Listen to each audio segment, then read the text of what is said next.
akhirnya wayah kenapa? Saya ataupun di video viral kan ada yang mengatakan ini juga katanya tidak bahaya, santai aja. Jadi apa? Ya memang seperti ini dari dulu juga. Selalu ada informasi yang satu ada yang mengatakan ada, dua ada yang mengatakan tidak ada. Jadi ibu hiji banyak hiji mau lain lahir penyakit. Ya, mati bukan oleh penyakit. Saya diundang oleh seorang dokter, dia mengundang saya, Ustaz Syakur bin Hikmat, anaknya menikah. Itu gagal tidak jadi karena ayahnya meninggal dunia jatuh dari motor. Pak Ustaz ngajinya batal, kenapa? Emang kenapa ayah meninggal? Katanya, kenapa meninggalnya? Corona bukan, jatuh dari motor. Tuh, anu ribut corona, anu maot ragrag tina motor. Ya, kuduna satunya mau teh corona kabehana. Nah, bet aya ragrag tina motornya. Nah, kenapa ada yang bunuh diri? Kenapa ada yang disentri? Ya biasa aja. Dan setiap hari ini ibu bapak, orang yang meninggal itu setiap hari datanya adalah 90.000 orang per hari meninggal dunia. Sedangkan orang yang lahir satu hari itu 125.000 orang. Jadi sebetulnya mah loba keneh anu lahir daripada anu maot mah. Karena berita yang mati tiap hari, jadi seolah-olah loba anu maot. Padahal yang tiap hari itu banyak yang apa? Yang melahirkan. Jadi ibu-ibu hamil ini sekarang lebih banyak dibandingkan dengan yang meninggal. Pada hamil kumaha atuh sok. Salah kita di lockdown di mah. Nya puguh atuh di download. Iya. Karena suami di lockdown download. Seakan kena kojodan. Akhirnya ya hamil peningkatan di mana-mana. Iya, malahan katanya informasinya bulan Januari Februari akan terjadi pertambahan penduduk di Jawa Barat membludak. Kenapa? Kita haramnya ku corona. Kan ada yang ibu diwawancara, ibu sudah hamil, kenapa itu? Ku corona. Lain aku teh hamil mau salah ibu corona. Maksudnya karena corona suami ayah wae akhirnya ya didownload. Nah begitu. Saya seetik kenal corona, seetik corona. Ya tidak bisa seperti itu. Makanya ibu kan kalau kita mau coba membaca, banyak orang yang dia beunghar ngadadak Pak, ku corona kan. Aya nu beunghar ngadadak, aya nu miskin ngadadak, aya nu teu beunghar wae teu miskin wae aya. Ya biasa aja lah hidupnya begitu lah. Nah, tinggal itu saya di mana nyebatkeun lagi abdi mah Ustaz, aros teu peak-peak gitu. Abis sudah bingung jadi kamana tuh buat pangabutuh tuh. Ini hayu semua nanti duit loba atau loba pangabutuh, kurang mau loba pangabutuh, teu boga duit. Balik. Mending mana tuh? Ya, mending loba duit atau loba pangabutuh. Nah, jadi ini ada satu apa? Manusia meninggal karena sudah idajah aja. Kemudian yang kedua, orang meninggal itu karena apa? La tamutu nafsun hatta balagha rizquha. Orang meninggal karena dia sudah apa? Allah stop rezekinya. Geus nepi ka dieu rezekina teh sakitu. Sapanya aya keneh mah rezekina terus we aya moal sampan ulah sampan. Kenapa? Karena kita tidak menginginkan. Ibu selama masih hidup berarti rezekinya ada. Walaupun orang itu sengsara, miskin, tapi lamun hidup keneh berarti aya rezekina sakitu. Ya. Dan kita lihat banyak orang-orang yang membutuhkan itu terkadang lawan rezekinya timuran. Ayah jamin bulan koler di jalan, saya lihat maaf ya, ada orang yang tiap ibu-ibu itu tiap hari dia keliling kota Bandung bawa basko, padahal dia jalannya itu ngangsot gitu. Begitu, saya perhatikan ibu itu berapa kilo setiap hari. Pernah ditanya tidak kurang 20 kilo dia berjalan seperti itu. Dan dia mengandalkan dari orang yang ngasih ke baskomnya. Berarti Allah masih hirup ka ieu jalmi teh karena rezekinya masih ada. Urang mah alhamdulillah. Nya tuang teu kudu asrod-asrodan. Tinggal urang mah tinggal nyuwunkeun carok ge ka budak sok naon deui atuh. Nya alhamdulillah mata ibu sok itu yang harus kita bangun ya setiap hari. Nah, kita akan membahas bagaimana ilmu khawatir di dalam ilmu jiwa secara psikologi Islam. Ya, kenapa orang muncul khawatir dalam hidup? Kalau dalam bahasa Arabnya ada dua yang sering digunakan bagi orang yang khawatir. Satu khauf, yang kedua khalqun, itu juga khawatir. Pas punya ilmu khawatir ataupun orang kalau sudah khawatir itu hebatnya luar biasa. Kenapa? Karena itu akan berefek ke fisik dan mental. Ya, nanti akan ada gangguan fisik bukan karena dia punya penyakit, tapi dia karena ada apa? Ada gangguan di kekhawatiran dirinya.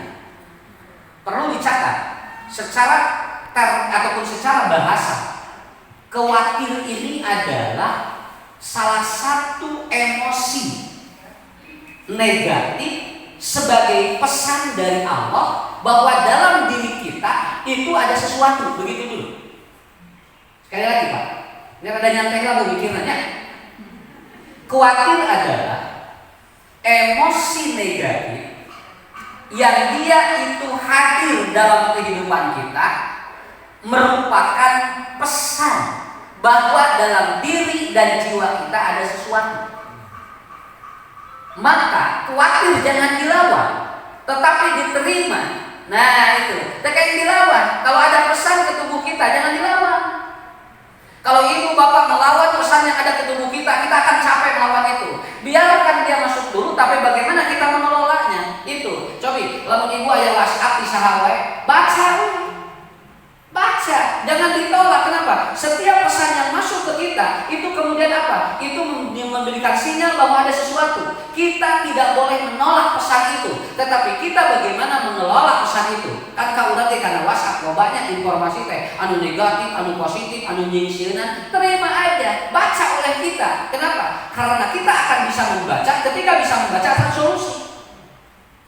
Jadi lamun khawatir dalam diri kita itu dilawan, itu nggak bisa. Makanya khawatir itu adalah takut, galau, cemas. Aktif penyakit nate. Dikumpulkan jadi khawatir begitu.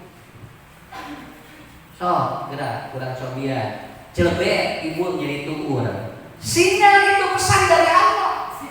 Jangan ditolak. Orang dari ini, ya Allah toh jadi tuur. Kan apa? Ya Allah saya tidak mau ataupun apa. Begitu ibu apa begitu dada di saat ataupun begitu dada ataupun jantung kita cedut. Ya Allah ayah naon. Gak bisa dilawan, gak bisa dilawan. Dia jadi dia apa? Dia kena dulu. Terima oleh kita. Tetapi bagaimana agar penyakit itu dikelola oleh kita? Jolona dadanya Allah saya ayah naon. Terima dulu oleh kita. Semua begitu. Berarti ada sesuatu yang kena ke dalam tubuh kita, itu adalah pesan dari Allah untuk menunjukkan bahwa di dalam tubuh dan jiwa kita ada sesuatu yang harus diperbaiki. Betul kan? Kan maka pernah nya lamun jalmi juga bobo nyeri sila rek ditolak. Moal jo jedut we kana mastaka. Nah usah dia jedut keun bae tarima we ku urang. Ngan ke urang ayeuna omean ya aya naon? Ieu teh jadi mastaka teh emang salah mastaka, salah bobo atau loba pikiran. Sakit we. Kenapa? Karena ciri perempuan apabila dia stres, itu tidurnya itu si ubun-ubunnya bergerak begini. Itu ibu-ibu itu berarti dia capek pikiran. Dan kan menuju bobo Pak, cabang mun-munanana. Lamun rada hangat jeung pikiran eta teh ibu teh capek pikiran teh.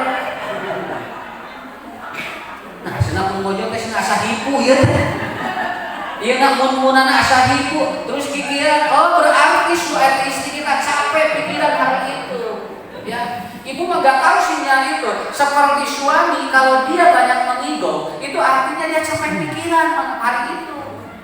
Kiranya salah ibunya ke bobo, terus saya jadi menuju bobo teh, dia ngowelan teh, dia ke kameranya jadi nonton dibawa ngobrol, kurang namanya. Ya, biarkan aja dia. Kenapa? Ada kemungkinan suami kita capek pikiran kita. Bagaimana kita menenangkannya dan bagaimana kita itu pun menentangkan Pak. Jadi istri pun dicabak ieu Pak. Oh, dia pun bodoh tadi itu aya masalah sina loba pikiran. Ieu mun-munanana nundan. Tah biasana ibu lamun istri gugah bobo teras anjeunna capek emutan dina dinten eta, biasana gugah bobona teh jolona huleng. Sama istri mah lamun stres, hiji dia, dua norowela, sagala diomongkeun. capek pikiran ya, itu capek pikiran anu riweuh eta Bu urang mayunan ieu kumaha Kak. Makanya ada sebuah istilah, kalau istri itu bangun tidur diam, maka ada istilah diam itu emas. Maka kalau bojo buka bobok ngahulang, cana ka toko emas.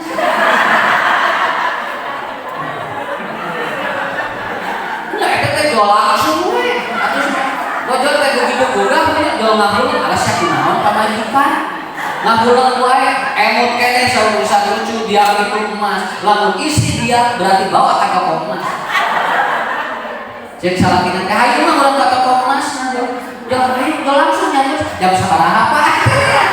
Tah eta langsung jam sabaraha Pak engke jam 8 gimana diatur cenah. Diatur mama bade bakulan. Duh mani we. Kan tadi teh keur ngahulang atuh. Pak, eta obat mujara. Obat mujara. Begitu dia bangun juga, nyarios ulah capek ulah teh. Suami dia aja enggak perlu dibiarkan, enggak perlu dicarikan bae. Senang ngocok lah keluar. Senang keluar kabehana pikiranana. Kenapa? Karena itu yang diomongkan istri pada waktu bangun itu adalah sisa dari kalimat yang belum keluar kamar. Karena istri mah sageutan 20.000 ada memproduksi kalimatnya. 20.000 memproduksi kalimatnya setiap hari. Kalau dia itu satu hari habis, maka dia otomatis pada waktu paginya dia biasanya santai. Tapi lamun teu sehat, ending kalau apa? Narekan budak, salah lagi diomongan, keun bae Pak eta teh sesa kamari. Sigana kamari dia 17.000, 7.000 deui syukur kabayang ku Bapak. Makanya kita harus santai aja. Begitu aja Bu, kan bae rame eta teh rumah tangga. Nah, kantos. Nah, begitu. Makanya supaya tidak stres Ibu ya, supaya tidak bukan stres bahasa saya. Tidak menjadi atau tidak tegang kita. Makanya ibu-ibu saya anjurkan itu sebelum tidur minum madu sama teh kelor. Iya, sama teh kelor. Itu minum gitu. Sebelum tidur itu minum madu sama teh kelor. Itu bisa tenang, itu saraf-sarafnya bisa pulih. Apalagi kalau makannya pakai bayam berem itu untuk menurunkan ketegangan saraf. Apabila digodok dengan kelor itu lebih bagus. Begitu. Ya. Ya, tahu kewe. Oke, ini beda bulog, tong ayeuna ngagodok. Nah, begitu. Jadi kuncinya sebetulnya apa? Proses awal dari sebuah konsep yang diajarkan oleh Allah kepada kita adalah apa? Bahwa apapun yang masuk ke tubuh kita itu adalah pesan dari Allah. Oh, berarti Ibu lamun nyeritur ada apa dengan tubuh, dengan apa dengan lutut kita? Oh, kalau kita ada sakit jantung ada apa dengan jantung kita? Kalau kita ada paru-paru yang terasa ada apa? Biarkan pesan itu masuk dan kita melakukan yang disebut dengan self healing. Nah, Ibu Bapak harus pintar bagaimana kita menggunakan self healing. Self healing itu adalah apa? Proses menyembuhkan luka batin. Itu ada 3 cara.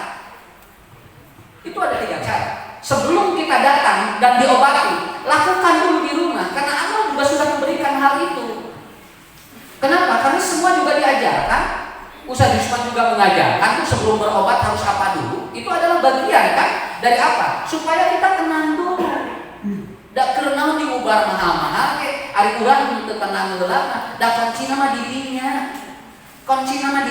Jadi sebelum kita berobat kemanapun, maka kita harus menggunakan teori self healing. Apa self healing itu?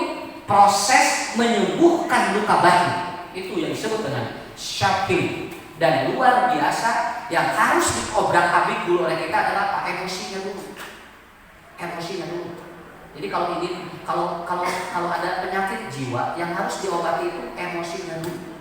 Jangan dulu diobat dulu apa-apa. Karena emosi itu ada 9, 6 emosi negatif, 3 emosi positif. Nih yang paling banyak dominan di kita itu adalah emosi negatif, ada 6. Ada lawamah, ada amarah, ada kemudian madmumah, itu emosi-emosi semua itu. Dan itu mempengaruhi terhadap proses penyembuhan kita terhadap hidup kita. Dan kan Saur Ali bin Abi Thalib wa asyaddu ataupun kata alim a'lal ada syiddatul fikriyah, 80% penyakit matina pikiran. Ieu teh Saur Ali sanes Saur dokter. Ya, dokter mungkin itu adalah setelah itu menyampaikan ilmu medis. Setelah itu Ali itu ratusan ribu yang lalu sudah menyampaikan seperti itu. Wa ma'alal ada bisyiddatil fikriyah, jadi sumber penyakit mah eta teh kusabab tarik teuing pikiran. Ya. Makanya itu yang harus dibangun. Apa yang harus kita lakukan? Ya. Karena proses ketika manusia terjadi kekhawatiran berlebih itu akan berefek kedua. Satu ke fisik, itu yang disebut dengan psikosomatik. Pertama, biasanya orang yang ataupun orang yang khawatir berlebih itu biasanya otot-ototnya tegang. Lalu dia biasanya sakit punggung. Nya, sok nyeri ya. Yang sok nyeri punggung eta teh tina khawatir teh. Nya. Muhun gitu. Yo kelas daya naon. Da diparios daya naon ku dokter tanya. Di kitu daya naon. Oh iya, tapi itu ada kemungkinan dari mana? Ini atau kemudian yang selanjutnya, gula darah menjadi tidak stabil. Kenapa? Karena syaraf di otak tidak stabil sehingga mempengaruhi gula darah. Orang yang khawatir berlebih itu gula darahnya tidak bagus. Dia kadang naik, kadang turun, begitu gitu ya. Lamun turun tapi ke 80, lamun naik tapi ke 400. Itu ada kemungkinan dari kekhawatiran yang berlebih. Ya. Dan ini efek-efeknya sangat luar biasa. Kemudian ke pencernaan menjadi seperti apa? Dia menjadi sulit BAB. BAB 2 dinten, 3 dinten, kuduna 2 dinten, anjeunna upatina. Makanya maaf Bu, orang-orang yang sudah tua renta itu rata-rata BAB-nya tidak tiap hari. Kenapa? Karena kekhawatirannya selalu muncul. Sieun mautnya wajar, budakna areueuh nya. Terus manehna eueuh batur, ngahulang di imah sorangan jeung mini-mini. Dan kemudian dia juga rek-rek sinetron teu nyambung, lalajogin dia teu kahati, akhirna apa? Tungtungna ka jama, ka dapur, ka tengah imah, ka buka kamar. Kitu we, kalau tidak punya iman dan amal soleh capek hidupku kalau orang. Makanya ada orang yang berdoa kepada Allah, ya Allah, matikan saya dalam keadaan saya masih segar. Kenapa? Karena saya katanya tidak mau mati dalam keadaan semua orang sedang tidak mendekati diri saya. Sampai ada yang berdoa begitu. Bakatinku capek hidup di alam dunia. Ya. Akhirnya saya ketemu dengan orang itu, dia 102 tahun. Itu Ustaz, lamun aya nu ngadunkeun naik pasaran, mana sun hayang lupa. Biasa. Sedang dikabita hayang numpak pasaran. Jadi lamun aya nu ngadunkeun itu, ya Allah, iraha senang numpak eta kitu. Nah, dan terus betah hidup di alam dunia kalau tidak betah di alam dunia setelah tua tidak betah. Dia ingin ketemu dengan teman-temannya. Hayang panggil jeung babaturanana. Di dieu geus teu nyambung jeung icu teu nyambung ngobrol. Jeung budak cenah teu nyambung ngobrol. Mate tuntuna sorangan. Jadi lamun aya pasaran teh gebeg ya Allah cenah abi iraha numpak eta kitu. Ibu mah ieu teh apa sok ningali pasaran. Ngagebeg. Nah ngagebegna beda, ngagebeg sieun ieu mah. Ari ieu mah ngagebeg istirahat hayang numpak. Maka pasaranna di masjid dikeunana di tukang digigir. Naon sababna? Tong boro-boro jamaah ustaz we sarua sieun. Ya. Ya, maka disumput ke dalam pasaranna. Sabab dari mustamina hungkul jeung ustazna sieun. Tapi dikek mah kalau teuing Pak, si jalmi teh hayang mecahkan numpak eta. Dan itulah kendaraan terakhir yang Anda akan tumpangi. Dan tidak ada teman. Mun maot salaki jeung pamajikanana moal disapasarankeun, pasti dipisahkeun. Lamun dipasarankeun hiji, kan bisi ciri toeng. Kumaha? Makanya ku Allah teh kitu. Akhirnya apa? Ini akan terjadi namanya psikosomatik. Dia tidak nikmat. Akhirnya apa? Terjadi syaraf-syarafnya tegang dan itu dikhawatirkan dari sesuatu yang akan menyebabkan dirinya menjadi rusak.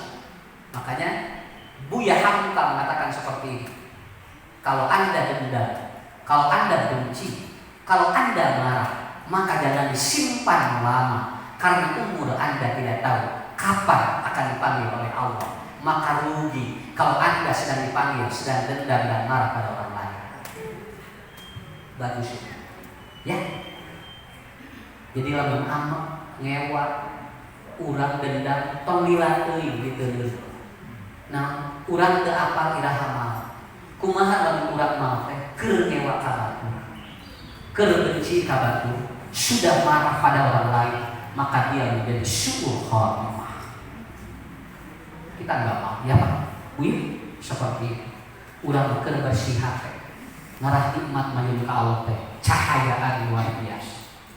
Nih, saur Ustaz Yusman tadi glowy.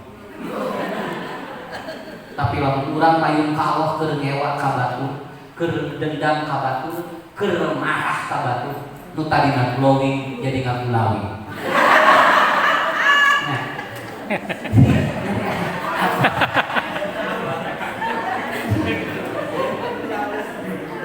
Gulawi.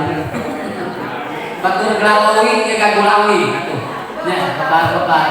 Sabaraha mah Yuswa 52 1 siga 25 glowing. Neng sabaraha Yuswa neng 25 Ustaz siga 52 ngagulawi. Makanya umur kita juga begitu ya, dimanfaatkan itu aja. Jadi kata kuncinya adalah di mana? Kita harus melakukan syar'i. Ada 3 cara yang diajarkan dan tidak bertentangan dengan syariat. Yang pertama adalah yang pertama adalah ibu ketika ada ataupun bapak ketika ada pikiran-pikiran negatif, muncul cemas, khawatir, maka pertama yang harus kita lakukan adalah apa? Kita tarik nafas dari. Maaf walaupun ini materi saya sampaikan, ini adalah materi terapi. Kita tarik dari nafas dari dan keluarkan dari mulut secara perlahan supaya karbon dioksidanya itu jadi bagus ke otak. Sok lamun nuju ngamak ya. Itu bagus ya. Rasul itu kalau marah, beliau Noel hidung Siti Aisyah. Itu kan di lagu Aisyah kan ya? Kalau marah beliau hidungnya ditoel. Itu luar biasa. Jadi keur amat Noel irung bojo teh eta teh turun amat. Asli entong dipencet di dieu. Eta mah leuwih Noel di dieu atuh. Gimana kita dah sedikit aja ditekan. Luar biasa. Ya. Dan itu akan mengaktifkan hormon-hormon endorfin dan itu akan nilai marahnya itu akan menurun. Kenapa cukup begitu? Kan kata Rasulullah, kalau aku marah, aku akan mencubit hidungmu. Begitu. Jadi lamun bojo hayang kamu cabak irungna pohon. Pak, hayang balaya cabak toel dola hilang gitu. Sate maraki toel hilang. Nila bakar toel hilang. Eta restoran ditoelan we paro kabeh. Ya, da enteng atuh sakitu.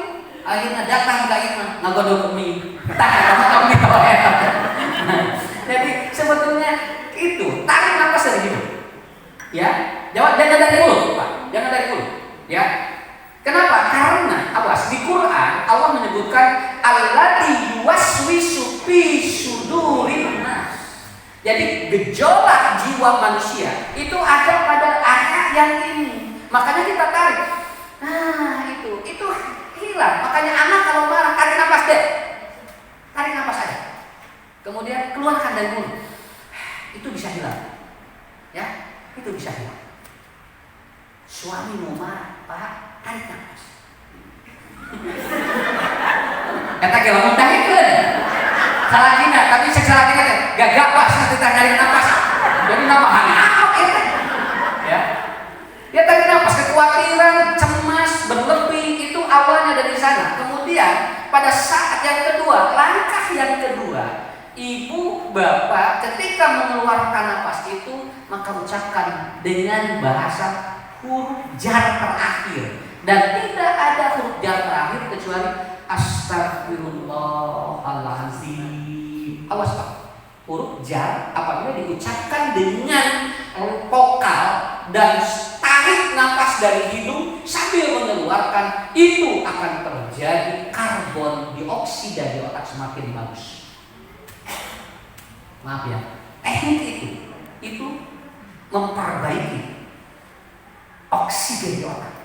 Jadi gini, astagfirullahaladzim. Nah, ini jarang pengucapan jar. Makanya di dalam bahasa Arab itu hebat. Ada doma, ada jar, kemudian ada hokejat di bawah, kemudian ada sukun, kemudian ada lagi patah. Ini ternyata mempengaruhi terhadap sistem. Makanya betul orang yang baca Quran hatinya lebih tenang kalau dia paham isinya. Kenapa? Karena setiap vokal yang dibacakan dari huruf-huruf Quran itu berpengaruh terhadap oksigen di otak.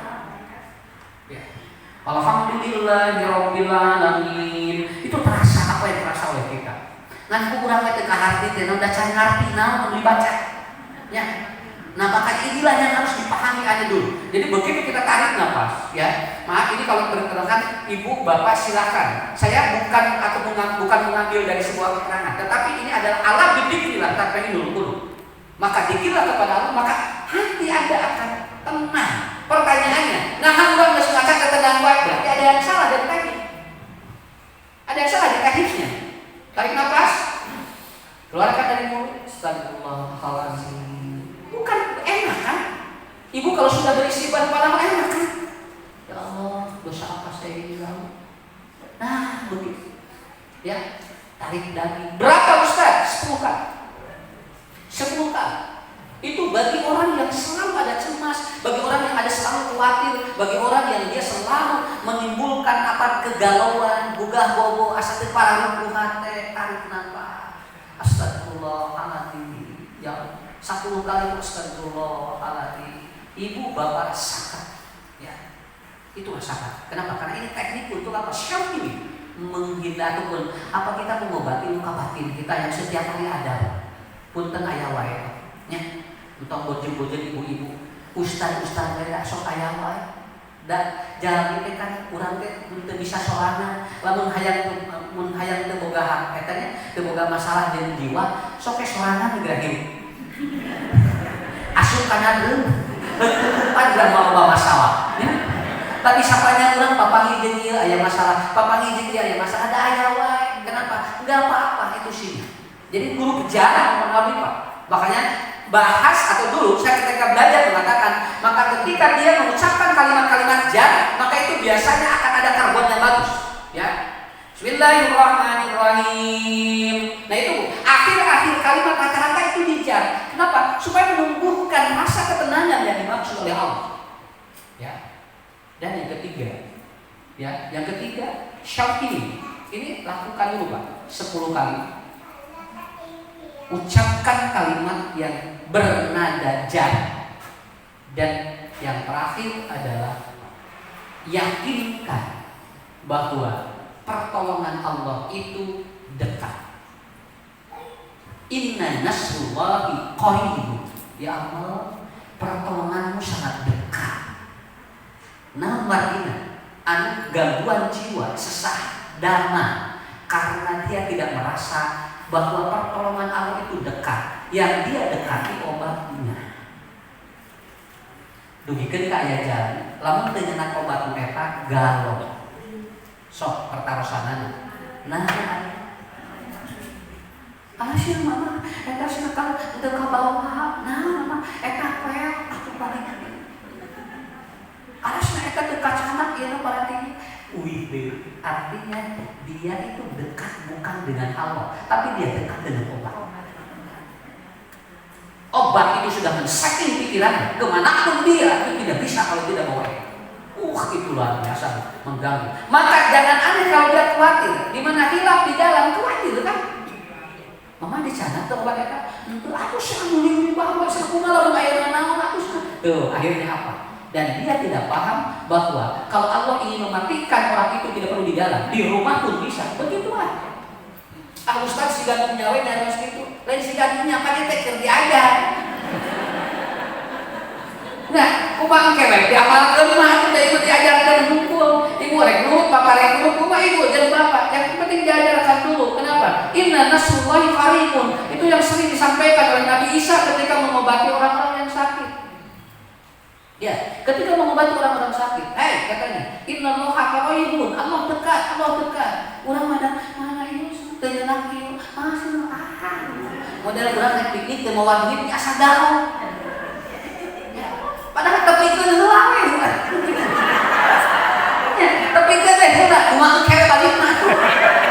Ya, ku senang gitu. Asa teu kepala lurus teu moal duit gitu. Ya, padahal belum tentu kuat teh ulah teh moal duit teh ti Allah teh rek diuji di ditu teh model kumaha, tapi kita luar biasa. Kalau sekarang mudah kenapa? Kita punya ATM. Begitu kan? Allah sudah mudahkan kepada kita apa? Jadi tiga teknisnya untuk melakukan syarat ini, yaitu mencoba memperbaiki luka-luka batin yang ada dalam diri kita, galau, cemas, kemudian rasa khawatir, takut yang berlebih. Itu diawali dengan apa? Orang-orang di luar tuh, maaf ya, orang-orang di luar itu sampai belajarnya itu sampai bayar. Ingin mengobati luka batin itu sampai bayar. Tah di dieu mah gratis. Ya. Bade dilarian di mah atuh sok. Ya. Tarik napas. Ya. Suami kita sakit, suruh tarik napas, istighfar pada Allah. Astagfirullahaladzim. Maaf, jahat akan istighfar itu. Kenapa? Karena kalau disirkan itu berbeda lagi. Efek karbon dioksidanya keluar. Inilah hasil riset seorang profesor doktor di Mesir yang dia mengobati orang-orang yang psikosomatik. Jadi orang-orang yang psikosomatik itu adalah gangguan fisik dari jiwa yang salah, dari jiwa yang tidak sesuai. Maka dia akan melapuk kemana? Itu dari jiwanya itu. Ayat kadir. Saya pernah menangani seorang ibu anu nyeri mastaka 13 tahun ke dalam. Ada masalahnya lain di otak, masalahnya di mitohana. Ya kan? Nah itu pokoknya Ustaz kami mun pernah jeung mitoha jadi sirah. Nah pokoknya malam mitoha reka Bandung saminggu di bejaan jauh jadi sirah kami udah. Komo lamun bawa sana teh 2 bulan jadi sirah teh 2 bulan. Jadi begitu ditanya kapan biasanya sakit kepala, ketika mertua saya sudah ada informasi mau kesini katanya. Jadi semakin lama informasi semakin jadi sirah saya. Dan semakin lama dugikeun kaki itu jadi 15 tahun di Landungan dugikeun ka mamana. Dia ngomong, "Ustaz ada kieu." Kumaha cara? Ya kita berikan apa? Ibu psikosomatik ini. Ada apa dengan mertua ibu? Lalu dia ngobrol, "Ustaz, abdi teh era kumito. Lamun awal amang ka Bandung sok make sarung." Cuma itu, suaminya mertuanya pakai sarung kalau ke Bandung. Dan dia tidak mau dan dia malu kalau mertuanya pakai sarung, itu aja. Akhirnya jual kebegan, kayak di kota kan. Ah siapa dia pasti disarung tuh gitu.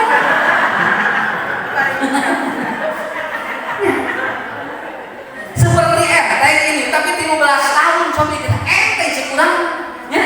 Sehingga lamun pun tadinya kalau saya begini, Bu, kira-kira kalau mertua ibu meninggal dunia gimana? Sehingga logis tapi kan tidak bisa begitu. Kenapa? Kan umurnya diatur oleh Allah. Akhirnya apa? Maafkan mertua Anda. Kamu ngobrol dengan mertua Anda. Akhirnya ngobrol Mbak. Jadi Andina teh isi nyari dos ka Mbak. Padahal nyari dos ki hari tadi ada si Mbak kajian bener di celana panjang. Dan bisa bawa era. Jadi itu teh gitu. Ya saudara saya malu kalau disarung dibawa kawanannya. Gitu disaling teh. Akhirnya dia gegebegan nenek datang teh. Akhirnya apa? Dia ngobrol. Apa mertuanya bilang? Kamu kenapa gak ngomong? Mbah itu mudah. Kalau seandainya ini yang berat katanya, Mbah bisa tidak kesini. Begitu.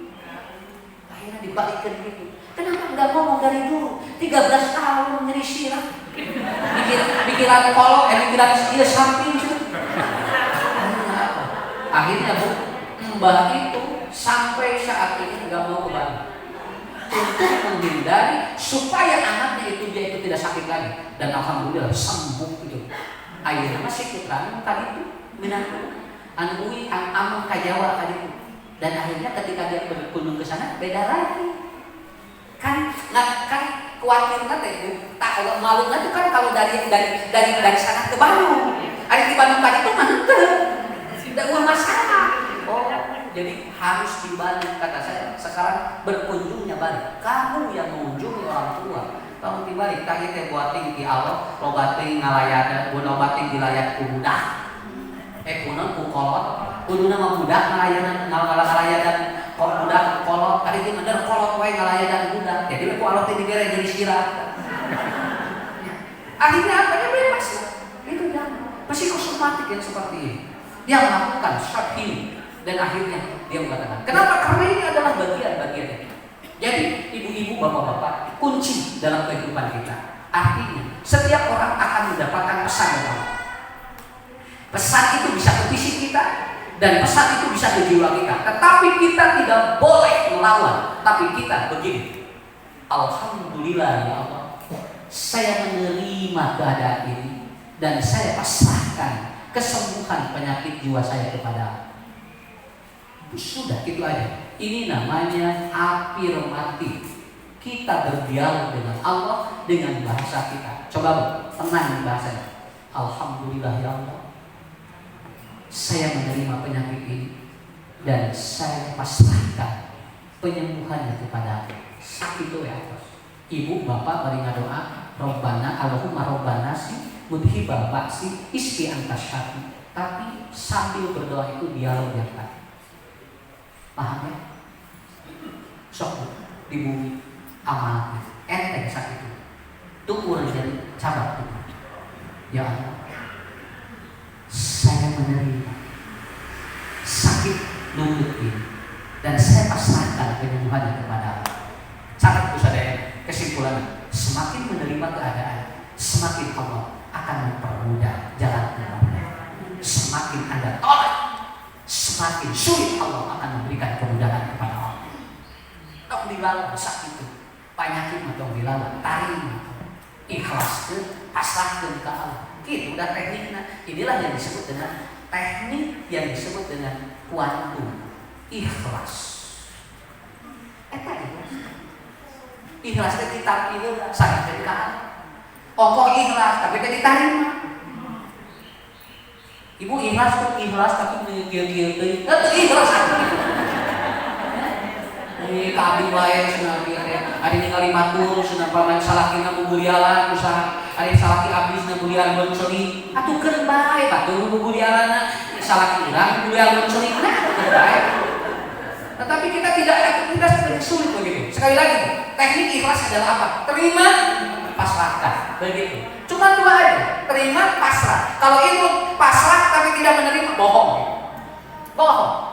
Kalau suatu saat anak kita meninggal dunia, kita terima, pasrahkan pada Allah. Kenapa? Catat usahanya. Terakhir jadi kuring. Kalau kita memegangi, lalu diambil oleh Allah dari pegangan kita, dari genggaman kita, yakinkan bahwa Allah sedang tidak menghukum Anda, tapi Allah ingin membuka tangan Anda untuk diganti dengan yang lebih baik. Itu aja kesimpulan anak. Ngarak teu loba gangguan jiwa. Sok sakabeh. Kalau Allah sedang menitipkan di genggaman Anda sesuatu, lalu Allah ambil, yakinkan bahwa Allah sedang tidak menghukum Anda, tapi Allah sedang membuka tangan Anda untuk menerima yang lebih baik dari yang sudah diambil. Dan tadi udah dikekeueuan, rek diganti kuno sae teh, nya teu bisa daya keneh. Lamun hayang diganti kuno anyar jeung leuwih halus, ieu na leupaskeun. Tuh. Enteng nya. Leupaskeun salaki. Masalahna maksudna teh untuk salaki masalahnya lepas dulu ya. Ibu, kita punya apa? Suami kita dipanggil oleh Allah, jangan digenggam terus oleh kita. Ya Allah, tuh ayah di salaki aku langsung saya di salaki api atos siga nueuh deui. Ya. Pokoknya mama mau kawin deui moal aya leuwih alus tibatan si bapak. Nah, aku janji teh tong kieu. Kenapa? ila Rasulillah. Ada seorang perempuan datang kepada Rasulullah. Ya Rasulullah, saya menikah 4 kali dengan seorang laki-laki dan 4 kali ini semuanya soleh dan mereka semuanya meninggal dunia. 4-4-nya itu, apakah saya akan bertemu dengan suami yang mana? Karena 4 suami saya meninggal dunia dalam keadaan baik. Kata Rasulullah, liman syaa, silakan kau yang mau pilih. Kenapa? Karena di sana nanti tidak ada rasa cemburu yang ada pada diri. Sok mana? Dan kemah di surga kamu rasa cemburu. Di dia cemburu teh. Kemah di itu memohon lepas kabehan. Dah gitu. Terus. Makanya al-ghirratu karena cemburu itu seperti api. Kalau dia itu besar apinya, maka menggosongkan masakan. Tapi kalau apinya kecil, maka itu akan mematangkan masakan. Paham? Cemburu mah kudu aya. Keur ngasakeun rumah tangga. Tapi lamun gede teh itu bakal rusak rumah tangga. Sakit. Jadi lepaskan kalau Allah mengambil dari genggaman kita. Biarkan Allah mengganti yang lebih baik. Insya Allah tidak akan ada gangguan apa-apa. Tunggu kurang nyeri. Biarkan Allah akan ganti. Rek diganti tutur sana. Rek diganti tutur namanya. Usaha ini mungkin, mau sahabat bukan, mungkin oleh Allah akan diganti dengan kenikmatan yang lain. Iya nyeri, tapi Tuhan laras. Hanya begitu, laras. Ayaan nyeri mata masakan, tapi Tuhan laras bobo nanti berawan. Allah akan ganti dengan yang lebih baik. Itu saya kira kesimpulannya pertemuan kita kali ini. Udah, tidak perlu terlalu panjang. Sakit tuh, kita panggil sana suapusnya. Kusim kuring didoakeun sadayana jamaah cing sareha. Amin. Cing karaku ieu urang tepang di dina